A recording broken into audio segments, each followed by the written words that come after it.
नमस्कार, आप देख रहे हैं छिंदवाड़ा की बात। यातायात डीएसपी आज चंदनगांव रोड स्थित हाउसिंग बोर्ड कॉलोनी पहुंचे, जहां से लगातार मुख्य मार्ग पर वाहन खड़ा कर आवागमन को बाधित करने की शिकायत मिल रही थी, जिसके चलते डीएसपी सुदेश सिंह ने पैदल ही कॉलोनी का भ्रमण किया और जिन वाहन मालिकों का वाहन सड़क पर खड़ा मिला उन्हें समझाइश दी। ऐसे में कुछ तो समझदार निकले जिन्हें अपनी गलती का एहसास हो गया और उन्होंने जल्द व्यवस्था बनाकर गाड़ी को खाली करने की उचित स्थान बनाने की बात कही, पर कुछ डीएसपी से उलझ गए, जिन्हें डीएसपी ने अच्छी तरह से नियम कानून पढ़ा दिया।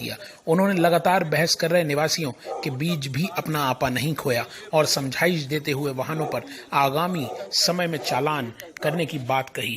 देखें रिपोर्ट। तो गाड़ी नहीं निकल पाएंगी, ठीक है ना। हमारा निवेदन है, सारी जगह है, अंदर आ जाएगी। देखिए, कार्रवाई का विषय है, हमारा निवेदन समझिए।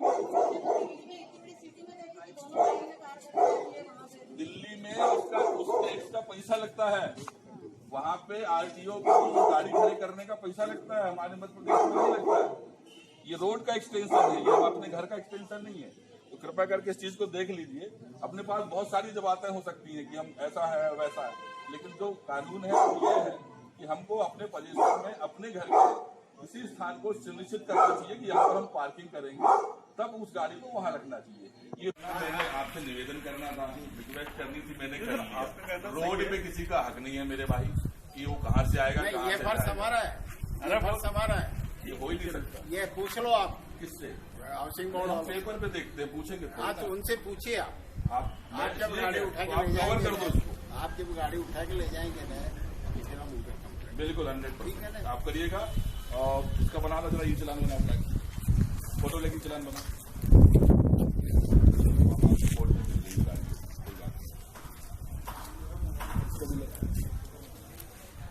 सर लेना है सर, सभी का लेंगे आप हमें, मुझे बताइए ना, मैं बिल्कुल बात कर रहा हूँ, आप समझ लीजिए बात।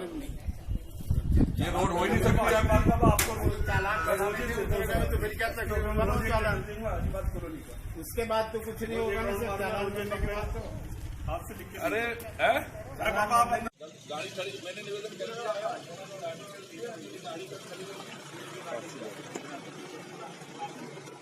उधर आगे समझो भाई, ये बात है कि अगर हमारे पास जगह है तो हमको उसका उपयोग करना चाहिए। आपके पास आने के पहले कि जब एक बार सभी से बोल तो सकता था ना, इसने भी कंप्लेन किया है।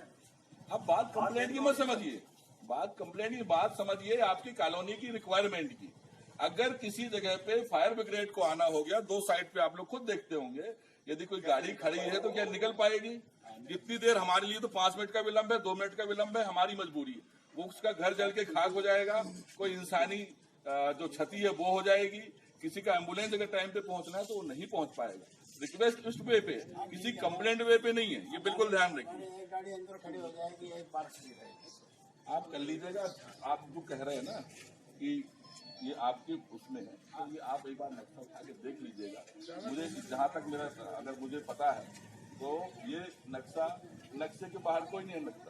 इनको कोई मतलब नहीं, वो आशीर्वाद कॉलोनी की रोज एक फोटो खींचो। गाड़ी खरीदने के पहले हमको बताना पड़ता है। वो तो क्या है कि यहाँ पे नहीं है उस स्थिति की, हम पार्किंग की जगह नहीं पूछा जाता है, वरना लोगों को आपको रजिस्ट्रेशन कराने के पहले बताना पड़ेगा कि मैं कहाँ पे रखूंगा अपनी गाड़ी। आपको अपना मैप देना पड़ता है अपने घर पे।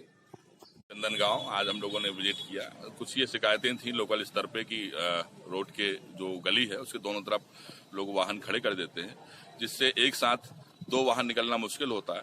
इसको देखा गया, सुबह से इस चीज को वॉच किया जा रहा था कि दोनों साइड वाहनों के खड़े होने की क्या स्थिति रहती है। हमने पूरी गली में घूमकर अभी लोगों से रिक्वेस्ट की है कि वो अपने वाहनों को अपने गेट के अंदर रखें, ताकि वो वाहन रोड पे पटरी पे ना हो, जिससे किसी वाहन को आने जाने में समस्या हो।